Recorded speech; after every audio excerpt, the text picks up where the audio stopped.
Hi everyone, welcome to another episode of Not Another Sales Podcast.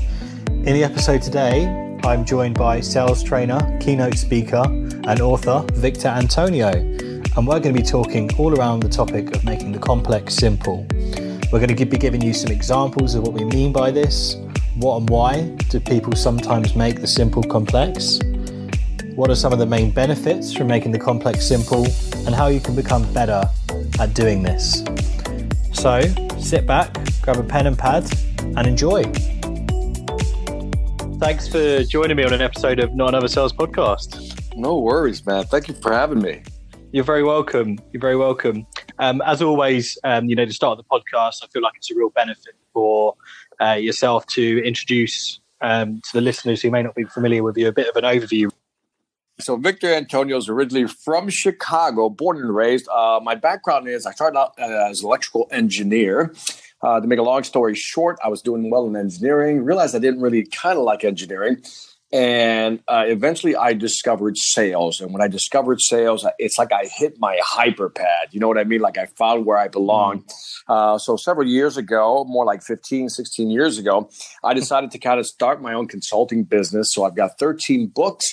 I got over 1,000 videos on YouTube, got my own learning management system called the Sales Mastery Academy online. And for more information, you go to victorantonio.com.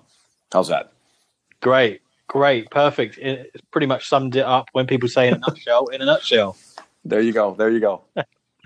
And very, very simply put as well.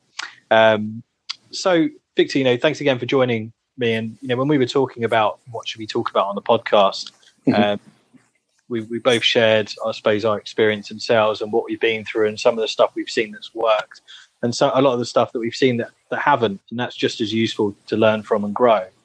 And we kind of came around this topic of, I think the stuff that really works is the stuff that is simplified when people just do the fundamentals, particularly in the world of sales. Mm-hmm. So around kind of just making the complex simple, which is, I think, everyone's goal, but not everyone's able to achieve it. Right. So when you hear the words, making the complex simple, what kind of examples spring to mind as to what we might talk about in the world of sales? For me, when I first started, let's say really when I first started in selling, I learned from my mentor. His name was Jose Santana. And I really watched this guy. And I realized that his technical knowledge on some of the technology we were selling. Now, we were selling fiber optic networks. I mean, so these are complicated systems. And Jose was good technically, but he wasn't the best. And one of the first lessons I learned in selling was his ability to, establish rapport with anybody was just amazing to me. Right? It's almost like he brought somebody like me along who had a technical background and he focused on just a relationship. So I thought that was interesting to see early on in my sales career that charisma, the ability to connect, the ability to treat people very nicely made a big difference when it came to selling. And I think sometimes we kind of shoot past that too quickly. And then, people buy you, then they buy the product, right? And one could argue that maybe the market's changed a little bit since, 20 plus years ago, that, because budgets are tight, people really need to look at the product and then look at the relationship. So it's almost flipped. But I think in order to really understand and keep it simple is that you really have to put yourself, and I believe we touched on this, Chris, on the pre-interview, is that one of the first steps I do is empathize with my customers, right? That's my first major step. Like, where are you at? What are you trying to do? What are you trying to accomplish? What are you struggling with? And I think a lot of salespeople don't spend enough time really thinking about, what's this guy going through? For example, if you have your own company, well, you're worried about certain things. If you work for a company, the set of circumstances might be a bit different. And so when we talk about keeping it simple, why don't we just begin with the simple act of, let me put myself in your position, take your point of view, really try to understand what you're going through, because then that will allow me to figure out how I can help you.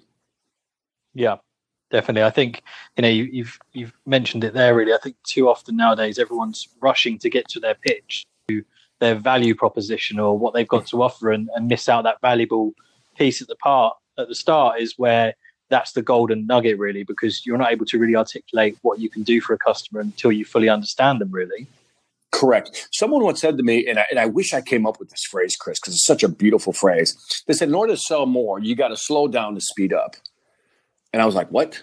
When I first heard it, I was like, what? Because this guy is a good pattern interrupt, right? It's like slow down to speed up. And what they were talking about was that too often, as you just pointed out, rightly so, that we're so anxious to get to the pitch. We're not even listening. We're just waiting to talk. Big difference, right? And so we run through the press, we're listening, yeah, and then we start pitching.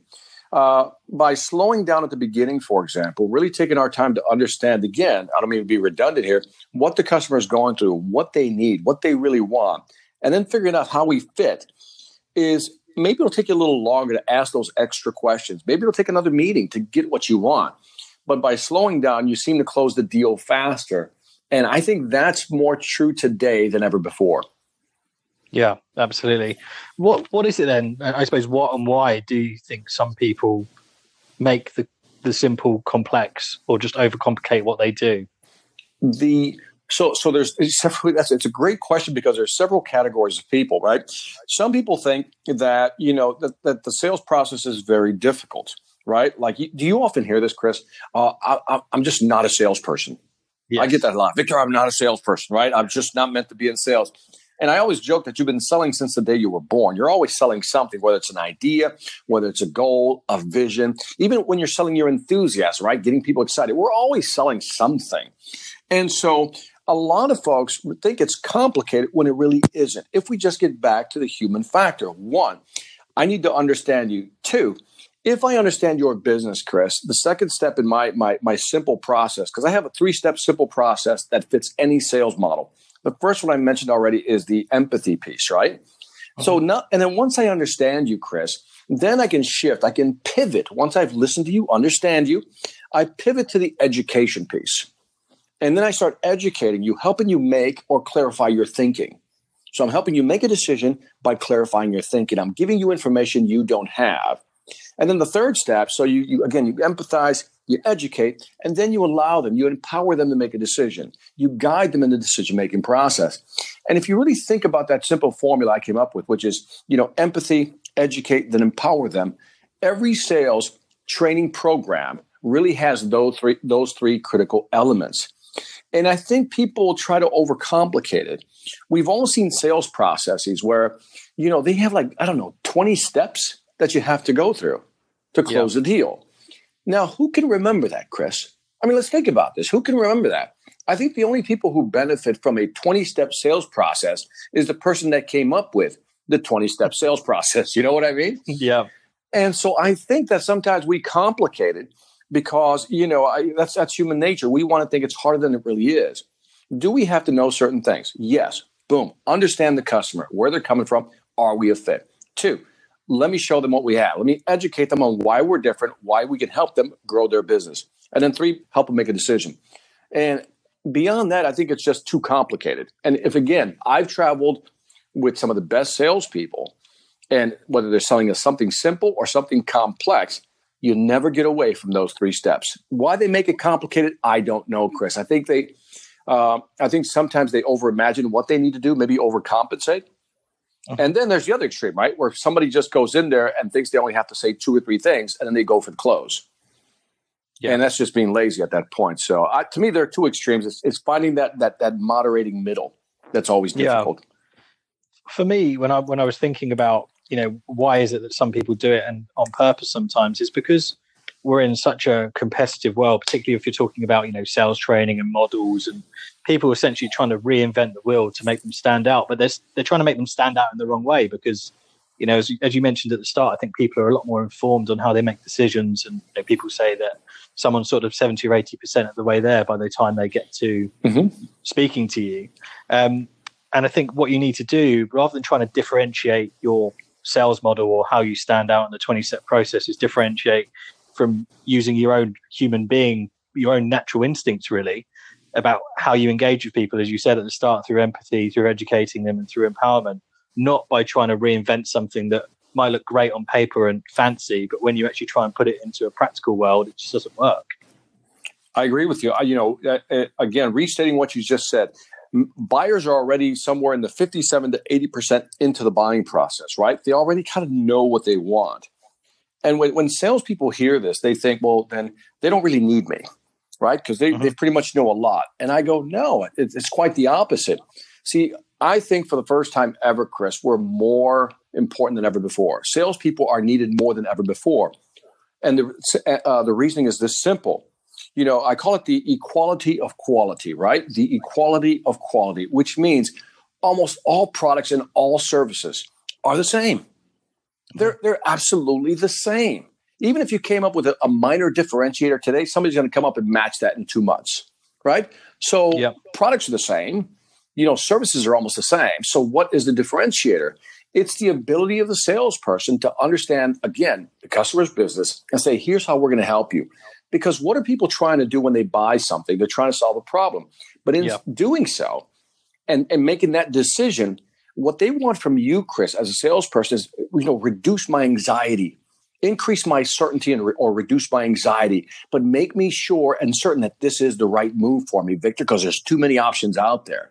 I need to believe you, Chris. You know what I mean? And it's only through the education phase. And this is where you can't shortcut the process, right? This is it. You have to know your product better than the customer. And this is where a lot of salespeople fail. So if I could draw a Venn diagram for you, Chris, in the air, you got to know your product, you got to know your customer's business, and then overlapping, you have to know what's happening in the market.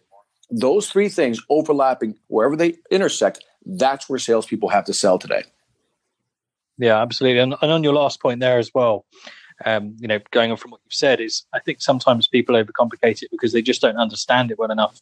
They don't understand either how to sell it or what they're selling, because they've either the business itself is fundamentally not set up in the right way to be able to clearly articulate what it does, or the salesperson hasn't really fully understood it to themselves. And, we were talking before this podcast about, I was speaking to a guest of mine on a previous podcast, and she was talking about, if you can't articulate it to a 6-year-old or an 8-year-old, then, you really don't understand your products well enough or your solution. Oh, I love that. There's a phrase I've always loved. There's a Latin phrase that goes something like this: natura simplicitatem amat. Old Latin meaning nature loves simplicity. And I'm always saying, and so do I, right? Because that's what the brain understands. That is the natural processing of the brain. When you look at, our decision-making system, right? That part of the brain, that reptilian brain that makes this fight or flight decision. When the brain can't understand what you're telling it because it's too complicated or it feels overwhelmed, it immediately moves into flight mode. And flight mode, you'll get, let me think about it. Now, what's interesting is that people don't want to admit they don't know something, so they'll say, I'll think about it. Yeah. And, if I could tag on to that one more thing, Chris, I think you'll find this interesting. There's something called information asymmetry. And information asymmetry is that, for example, I am the seller, Chris, you are the buyer, right?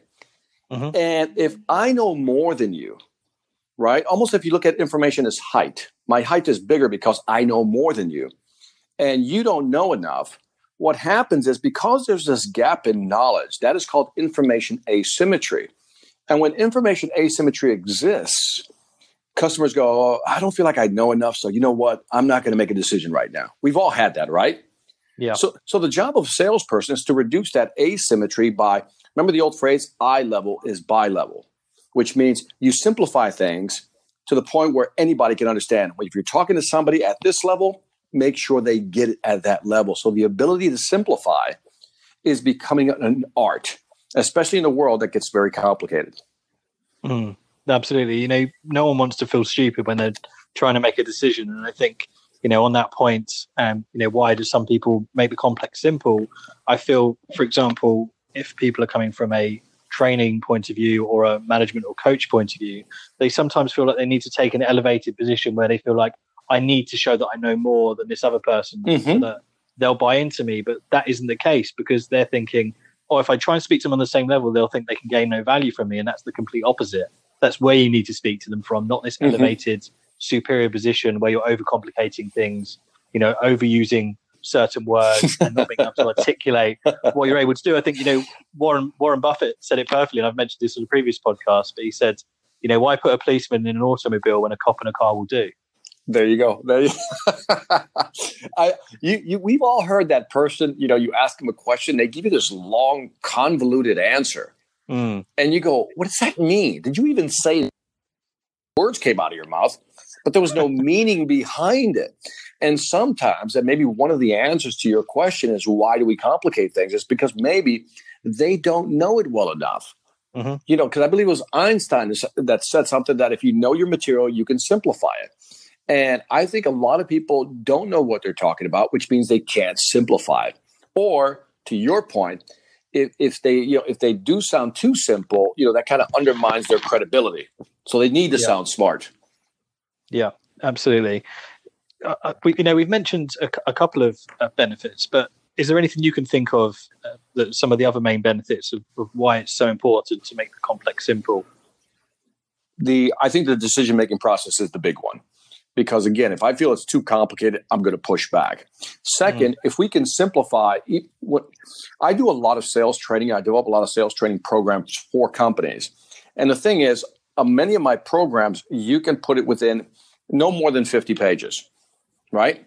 And I really shrink it down because I've learned that the ability to retain information is very difficult. There's a guy called Ebbinghaus who talks about retention, says within 24 hours, you'll forget 75% of what I said.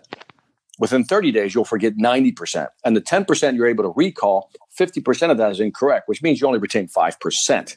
Now think about this, that if people are forgetting the majority of information, how do we make it more impactful? That's our job as salespeople. Mm-hmm. How do we take a narrative within a presentation and make it memorable? And that's why I think storytelling is big, right? Being able to tell a story and then tie it to a point. I think it's always key for anybody who's studied, communication skills. It's always story, point, or point, story, which means tell a story, make the point, it's memorable, or make a point and then tell a story to reinforce it. And if you're doing a presentation and you're in sales, one of the things I always advocate is that there's 3 things you want the customer to walk away with. Just 3 big ideas, so 3 concepts that tie into a narrative. What would they be? And if you can really hit those within your presentation or conversation, I think that's the best way to simplify something and make sure they walk away with the 3 concepts you want them to walk away with. Absolutely. So it's funny you mentioned storytelling, actually, because I've done a previous podcast on, the power of storytelling. And here's a little fact for you, which the listeners who've listened to that episode will know already. But Harvard Business Review recently released some stats where if you're putting a stat or in a presentation or articulating it to someone, they're only likely to remember 5-10% of it. If you attach an image to it, it jumps up to 25%. You put it in a story, it jumps up to 70%. Mm-hmm. And, the point there was that, statistics are important, and sometimes we get bombarded with them so much that we think that they're the main thing, but you need to be able to put them within a story, within a narrative, because that's the way people remember, because it engages both parts of their brain and their emotive part, which is where they kind of create those anchors, which absolutely is then easier for them to be able to recall and be able to articulate to others as well. Well, let me add to that study. I just posted on my Instagram channel, Victor Antonio, something that increases that number from 75 to 85. That if you involve them, it has. It's called the learning pyramid, and if you involve them in the process of whatever you're doing, the number moves to 85. So everything you said plus, if I can involve you, let's say I'm doing a demo, and now I let you run the demo. I mean, that's even more effective. So, I love what you're saying, man. You're dead on. Yeah. Yeah, absolutely. Like you say, involving them, putting it into their world. If you're speaking to a business, don't just talk about it in your world, talk about it in their world, bring them into it, get them to start imagining stuff, how it's going to change what they're doing now and how much more beneficial it's going to be. Oh, the more you can do that, I think and I'll give you, if the theme is complexity towards simplicity, I just did an event, spent 2 days with a company, and I took I think it was like 50 slides. They had 3 products, each had about 50 slides each. And what I did was, Chris, I challenged them. We took the first product and says, okay, I want you to break that down into 5 slides. Oh, Chris, you should have heard the gnashing of teeth on that one. They're like, no, we can't do it. I mean, because especially those that have been in the business like 20 years, the old Dodgers, they're like, no, we can't do it. That's not possible. And I basically said, yeah, shut up. It's possible. Do it. Broke them up into 3 teams, made it a competition. It took them 4 hours to get that thing down to 5 slides. So then each of the 3 teams presented. so they can see what the other team came up with. And then I said, now, based on what you saw, now I'm going to give you 2 more slides. Now let's make it an awesome 7-slide presentation. When they were done with that presentation, it was great. 7 slides, crisp, simplified, to the point. I then made them look at the second product, same thing. This time, instead of 4 hours, it took them something like 2.5 hours, right? And by the time we got to the third product, it took them an hour and a half to take 50 slides to break it down to 5 slides. And all they needed to understand was structure when it comes to storytelling and hitting the major points. And so that's an example of, they thought they needed 40 to 50 slides to explain something. But when I showed them that how the brain thinks and we can condense that, then they saw it, then it became possible. And the nicest compliment we got at the end, or I got at the end, was when a couple of people said, you know what, I didn't know these products well, so I was afraid to present some of these products because I thought they were too complicated. But I can now learn these 5 to 7 slides, and I can present the product now, which was music to the ears of the actual CEO who was sitting in the audience. Yeah, I bet. Yeah. I bet. And obviously a great feeling for you as well. Yeah. But they did the work. I mean, but they just needed to see that it could be done. And sometimes they think they need to put, 10 pounds of stuff in a 5-pound bag, and you don't need to give them everything. No. And so I think simplification, pulling back on information is an art also. Knowing what's enough and when to stop and shut up and ask for the order. Yeah, absolutely. And I think, not just from a customer's perspective or benefit, but also from your own benefit, when you're able to make the complex simple, it allows you to be more natural and bring out more of your natural style and what makes you good at what you do, because you're not overthinking this 20-step process or trying to remember, as you said, 40 or 50 slides. It brings more of your personality out, which is, of course, what people are going to buy into fundamentally. As you said earlier, if all the products and services are the same and they're seeing 5 or 6 presentations on the day, the differentiator within that is you. Oh, I love what you just said. I mean, that's gold what you just said, because there's a subtlety in that statement, and that is when you're able to reduce a presentation, let's say to 5 to 7 minutes, which means you can probably deliver this thing in about 15 minutes, right? But that gives you time to infuse from slide to slide your personality, because sometimes you'll get a half an hour. And so now imagine that you're doing those 5 to 7 slides, and you can have one of 2 options. You can talk through it and maybe let it breathe, as I say, from slide to slide. You let it breathe with your personality, engagement points, talking to the audience, or you finish within 15 minutes, and now you have 15 minutes to have a great discussion. And again, in both cases, that's where your personality, but more important, your personal knowledge can really shine and be put on stage. So I love what you just said.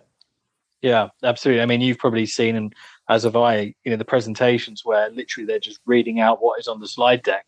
And all they sound like is a robot, and they're not even facing the customer. No, they're back to the clicking customer. through, trying to just throw everything at them, and the customer's like, "What?" Yeah, you don't want to. By the way, you don't want to go to one of my boot camps. I'm brutal. I'm like, for example, these PowerPoint slides they put together, they were limited to 5 bullet points per slide, and they were penalized. If they hit 3 bullet points per slide, that was good. Anything over that was like penalized. And then I would literally stop the presentation if they had 7. Just stop them dead in their tracks. Yeah. So don't delete that, sit down, go do it again. Or, as you said, I had some people who would turn their back. Some people who would actually, you ever project something on the screen and then somebody goes over and actually touches the screen? You're like, why are you touching the screen? Use your laser pointer. So and even that, when we talk about simplicity, speaking mechanics are very simple. There's certain things you do and don't do. We don't have to complicate this thing. And all you have to do is talk naturally without trying to sound too smart. Yeah, absolutely. So I suppose, we've talked about a couple of points here, but how can people become better? If a listener's tuning in right now and thinking, maybe I do overcomplicate it, whether that be how I sell to people, how I present, what are some tips that you'd advise people that they could start with to making the complex simple? Well, let me just sound like a broken record right now. And that is, again, point of view is always important. So imagine, how would you like to be sold? Do you know what I mean? You ever talk to people and says, how do you want to be sold? And if you say to them, do you want the salesperson to be, upfront, to the point, honest, sincere, and obviously know the product? That's all they want. And they'll say, yeah, that's all I want. Well, then be that. It's okay to have the dialogue. A lot of salespeople, for example, are afraid to bring up price. I'm not. The price is what the price is. So I think the first step is to be, and I hate to say this because I really sound like a motivational speaker, is to be fearless. And by fearless, I mean, if you believe in your product, you believe what it can do for your customers, great. Then sell that way. And one of the questions I often ask people who are getting into sales, because I get this pushback a lot, Chris. People say, well, I'm not really passionate about this product. And all I say to them is, should you love the product you sell? Should you love the product you sell? And I would say, not really. You don't need to love it. Here's what you need to love. You need to love what it does for your customers. Now, I want you to think about that for a second, Chris, because when somebody tells me, well, I have to love a product before I can sell it. Well, that's egoistic because you're thinking about yourself. But if you're selling a product that helps a customer increase revenue, reduce costs, or expand market share, you need to love what it does for your customers. And I think that's key because, if I know what it does for people, it's like if you discover some type of weight loss pill today, right? And you tried it on a bunch of people, you'd be excited to sell it because you know that it will change their lives. So if you can love your product, not because you love it, but because you love what it does for your customer, that's where you begin. And a lot of people really don't understand, Chris, what their product or service can do for their customers. Yeah, they'll say, yeah, my product will help you save money. Well, how much money? And how will that impact their business? I'll give you an example, Chris. I sell sales training, right? That's my thing. Mm-hmm. Let me tell you why I get excited about selling sales training. I know that if I can get you to sell the way I sell, you're going to make more money. You're going to increase your revenue, which means one of two things. One, you're going to probably hire more people or expand your business, right? Now, you're going to hire more people, expand your business, but I also know that you have 100 people working in that company. And because you're selling more, I know that 100 people now have steady jobs because they're selling more effectively. Those 100 people have 100 families. And that's kind of how my mind works all the time. Mm. How can I help you? And I think that's the first step. You got to really love what it does for other people, other companies. And I think that's the starting point. Really understand the value of what you're offering. Step number two is when you know that value, when you know it can help a customer, you're less likely to want to discount anything. Because if I know that my sales training can help you grow your revenue by, let's say, $1 million a year, I'm not giving you a discount because I will show you how I can help you grow your business by $1 million. And I think that's one of the biggest steps salespeople have to make. You really have to love what it does for your customer. And I would start there. Yeah, and you mentioned that earlier, when you talked about understanding what problem you're solving. Mm-hmm. I think that's, as you said, like the crucial first step for making the complex simple, because then you're able to really focus on that when you are going into a presentation, cutting it down from 50 slides to 7, because you know what problem you're looking to solve. You're going to spend the time being able to understand what's important to the customer, being able to show the right level of empathy, then being able to educate them and empower them. Right. So that all put together is a fundamental way to think, how can I just make this complex simple? Right. And I think also it comes from seeking feedback. You mentioned there when you do your boot camp, sometimes people will put 6 or 7 bullet points on there, or they'll keep going and you'll stop them. Mm-hmm. And, I think some people, worry about getting feedback from other people because they take it too personally, or some people worry about giving it. But do you know what? Like, you stopping them there, the customers may not be doing that, but in their head, they may be switching off, which is exactly the same thing. See, and that's because I care about those people that I'm teaching. Mm-hmm. Because it's what you just said, Chris. Again, you put it better than that is the customer is not going to stop them, but I care enough to stop you because I don't want you to lose any sales. So that's a great point. Yeah. Yeah, I think it's, seek feedback and give feedback. If people are practicing a pitch before they're going in, if you hear someone next to you who may be, creating very complex conversations, have a word with them, because everyone's in it for not just themselves, but each other. And, particularly in the world of sales, we work alongside a lot of different people. I think they'll value that if you come from the right place where you're looking to help make them successful, and that in itself will benefit you. Oh, I agree. I think as you're talking, the Bruce Lee statement, quote came to my head when it comes to like learning. He said, absorb what is useful, discard what is not, and then add what is uniquely yours. And I've always loved that phrase, absorb what is useful, discard what is not, and then add what is uniquely yours. And I want to remind people listening to this is that you have to sell your way. I know that sounds pedantic and maybe repetitive, but you got to sell your way. You got to find your style. You can try to emulate other people or mimic them, but at the end, you have to find what works for you. And how Victor sells and how Chris sells may not be how you want to sell. And that's why you absorb what is useful, discard what is not, and then add what is uniquely yours. Absolutely. Absolutely. I see it sometimes a bit like a pizza topping. You know, everyone loves pizza, but everyone loves a different topping on that pizza. So you know, pick out what you want, pick out what you don't. But at the end of the day, everyone loves the pizza. So just make it yours. Dude, you just made me hungry too. By the way, one of the toughest challenges for me, this is like confession time right here, that as a speaker, one of the biggest obstacles I had to overcome was accepting my style of speaking. Because I came from the corporate world, so I was very formal, right, in my speaking. And if you watch some of my videos on my website, you'll see that I've shifted towards this very looser style of speaking where I have fun with the audience, but I educate them at the same time. You know, I'm always kind of throttling one back and forth between education, telling a story, or doing something to keep them engaged. And it required a lot of, me talking to myself, to say, it's okay to do it this way, Victor. I was having those conversations with myself. Let's do it this way because this feels more natural. And sometimes we have to fight ourselves, our inner critic, because our inner critic is telling us, I don't know if you're doing it right. I didn't see Chris do it that way. And Chris is really good. And my brain had to say, yeah, but that's Chris. And you have to have that self-confidence. Eventually you have to develop that self-confidence to do it your way. Absolutely.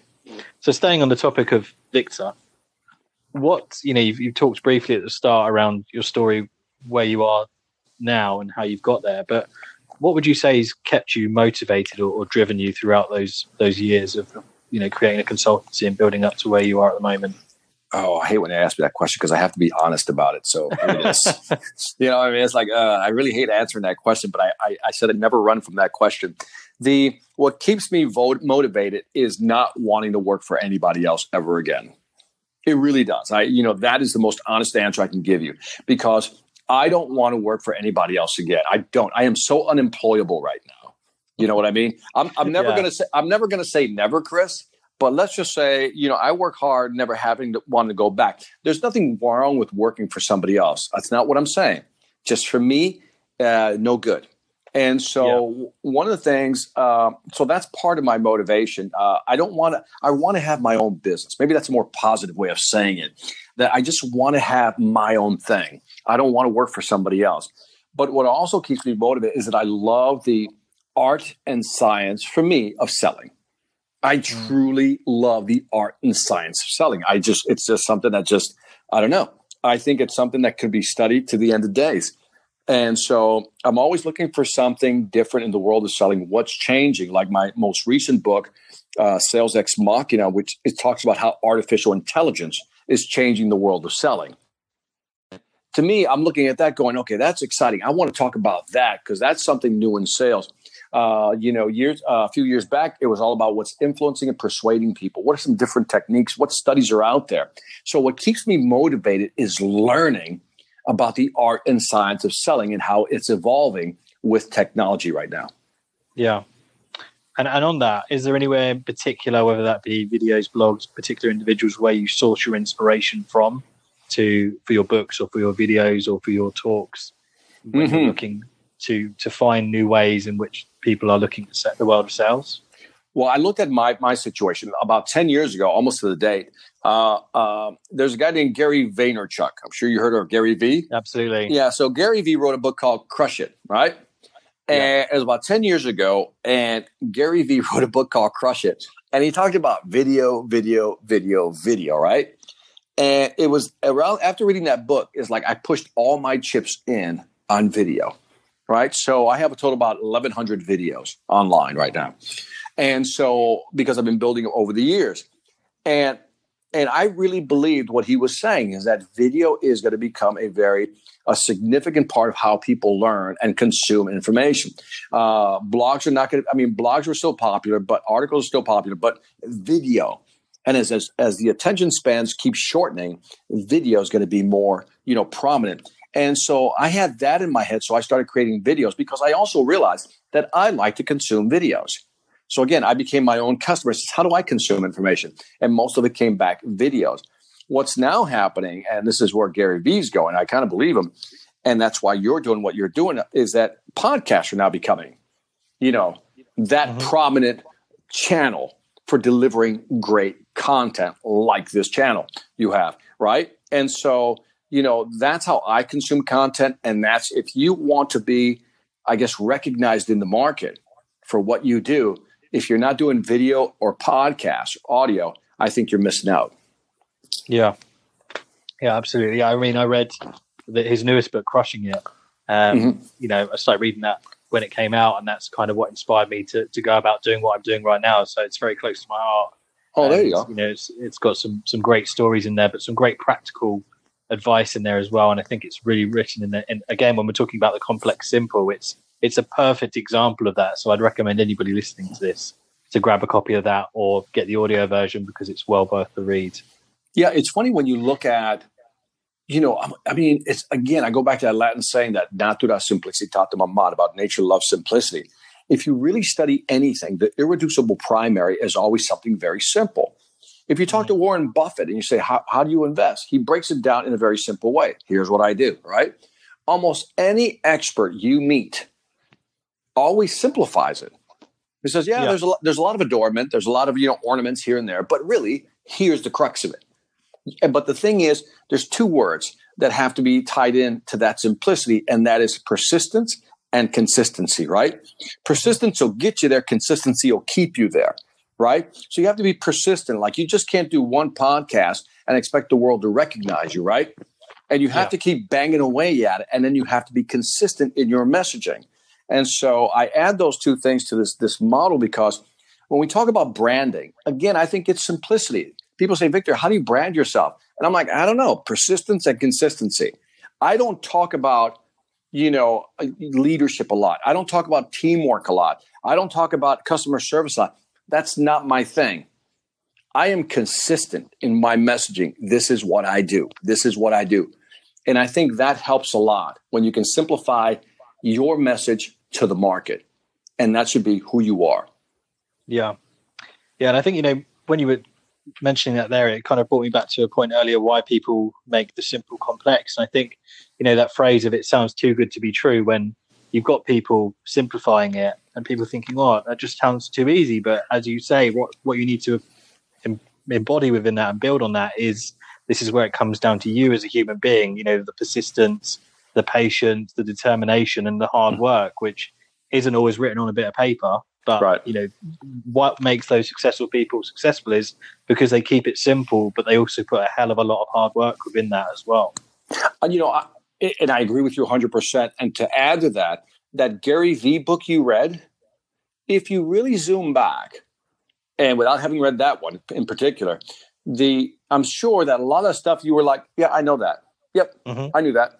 Yep, that makes sense, right? I mean, like I said, I haven't read the book, but I'm sure there weren't too many like, wow, I never thought of that. I'm sure there weren't too many of those in there. Because at the end of the day, the basics are the basics are the basics. And again, people want great content. They want consistency. They want you to be out there all the time. They want you to give them value. That's all they really want, and be nice about it. And so maybe you can't charge a lot of money if you're simple. How's that? Maybe that's why you got to make it sound complex so you can charge more money. It's a 30-step process, Victor. That's why you're paying a lot of money. I don't know. Yeah. So for you, Victor, I suppose in the last 16 years or over your whole career, what's been some of your the biggest challenge that stands out from the perspective of, if I'm a listener wanting to get into what you're doing and follow in your footsteps, but at the same time in my own natural style, what's been the biggest challenge you faced and how have you overcome that? So the one thing was, and I'll tell you the story because I wanted to stick. And that is when I first started in the speaking business, one of the decisions I made was I wasn't getting booked a lot and I wasn't having fun. Right. And so the only one I can control was the having fun. That's when I changed my style to me being natural. So now I was enjoying myself. Now I still wasn't making money, Chris. Right. I wasn't getting booked, but I had driving business, but at least I was enjoying myself. So I solved one out of two problems. And then I remember talking to a guy named Randy Gage. Randy Gage is a speaker. Randy, last name Gage, Gage. He probably doesn't remember this conversation, but as I was in Florida, I was living in Miami, and I went to the Florida Speakers Association meeting for the National Speakers Association, the NSA. That was the FSA. And so in there, I went to hear Randy speak. He's a great speaker. And during lunch, I kind of made it a point to maneuver myself right by this guy, right? And so I started telling him my woes, right? How, I know I have great content, blah, blah, blah, blah, blah, but still not getting booked, right? The whole violin story. It was more like a cello on my arm, if you know what I mean. It was just sad stories, right? And then Randy asked me a question. He said, Victor, what business are you in? And without even missing a beat, I just said, I'm in the speaking business. He goes, no, you're not. He says, yeah, what business are you in? I go, I don't know. I'm in the motivation business. He goes, no. I'm in the consulting business. No. Training business. Just went on for a couple of more. And he said, no. I said, all right. And, I was really restraining myself because I really want to say, all right, smart ass, what business am I in? Right. And then he says, you're in the marketing business first. And my immediate reaction was like, screw you. I mean, I didn't say that, but I'm like, screw you. You know how you get that thing, that little ego thing? Like, screw you. But it wasn't until I left there, and this part I'm making up because I don't know how it really happened, but there was something else. It was like a slow burn inside of me of what he said. And I really believe that was the turning point for me when I shifted from being a speaker trainer first to being a marketer first. Because you can have the best product or idea. Doesn't matter. If nobody knows you exist, it does not matter. And that, Chris, for me was like the biggest boom aha moment in my career.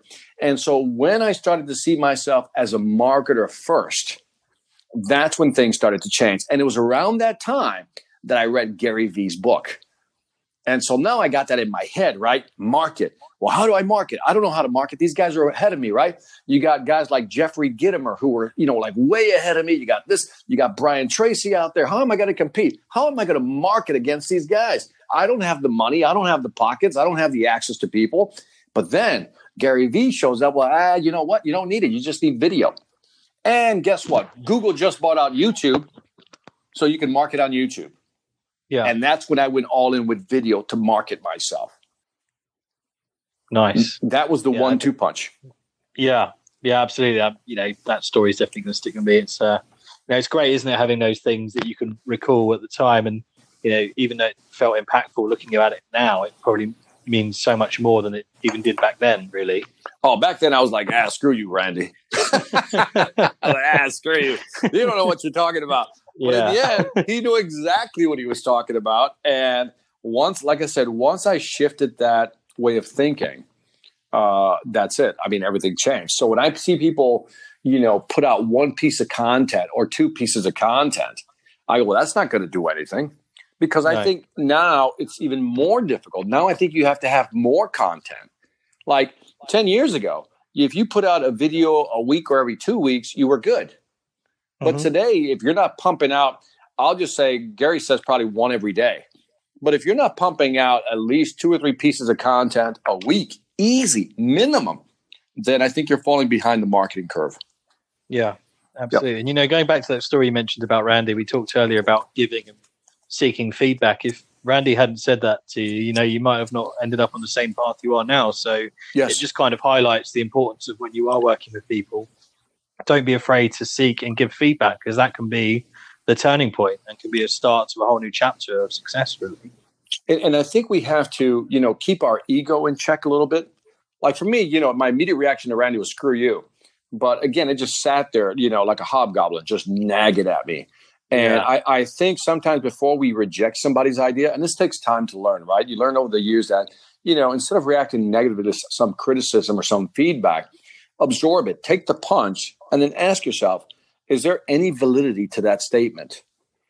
And then depersonalize, remove your ego. What's that statement? Your ego is not your amigo, and I love that phrase because I think it's true. It's like, sometimes our ego gets involved. We don't know how to ask for help. We don't know how to say, I don't know, or just basically confess that you're struggling. Can you help me? And I think once you can get to that point, that's when I think you're secure with yourself. And I think that's when real growth begins. Yeah. And it's also reminding yourself or questioning why someone will have said that, not just what they've said, but putting it into context of, well, why they've said that is because they want to help me, because they're my colleague or they're my friend, or, they work alongside me, and the more I benefit, the more they benefit. So it's just giving it that context, as you mentioned. I would add a small top spin to this conversation, on listening to other people. Listen to other people who are doing something. Don't listen to idiots. There's too many idiots out there who've never done it. And maybe they'll have a perspective that by standing outside the bubble, they can give you some perspective. But you got to be careful who you listen to. And so I always listen. See, I could not deny Randy because Randy was killing it, still is killing it. And so to me, that was credibility. And so when somebody doesn't have credibility, I take that with a grain of salt, because sometimes, and I talk about this in my speeches, folks who give you bad advice are just dream killers. They don't want to see you get ahead. They'll give you all the negative feedback, and they're not doing it to help you. They're doing it to basically hinder you so they don't feel bad in case you succeed. And so I think we have to be careful who we listen to, but be open to the feedback. And I think that's tough, Chris. Who do you listen to? And so I always look at credentials. Because I always get offers. Even today, I got a couple of offers. People want to say, hey, I can help you with your social media marketing. To which I respond, really? I said, let me see your YouTube channel, or let me see your social media channels. I want to see how well you're doing. And I never usually get a response back for that. Be careful who you listen to. Yeah, absolutely. Absolutely. Well, do you know what, Victor? It's been a real pleasure speaking to you today. It's been great to hear your insights, your experience, and also your stories as well. So thank you so much for joining me. Chris, thank you so much for having me. I appreciate it. Thank you. You're very welcome. And, you mentioned a couple of times throughout the podcast, but for the listeners, how else can they find you and follow you in terms of the future stuff that's going to be going on in your world? If you Google Victor Antonio, you'll find me, or simply go to my website, victorantonio.com. Perfect. Well, thanks again, Victor. It's been a real pleasure. And, I look forward to speaking to you soon. And hopefully we can do another episode like this sometime in the future. I look forward to it, Chris. Thank you again. You're very welcome. And for the listeners out there, thanks very much for tuning in, for listening to Victor and I. And stay tuned for another episode of Not Another Sales Podcast. Hey people, thanks for listening to another episode of Not Another Sales Podcast. If you want to stay up to date with the latest episodes and posts, you can find me on Instagram, Not Another Sales Guy, _ in each of those words. You can also find the podcast on all major platforms by typing Not Another Sales Podcast. And also, if you want to connect with me on LinkedIn, I go by the name of Chris Hatfield. So thanks again, and stay tuned for another episode.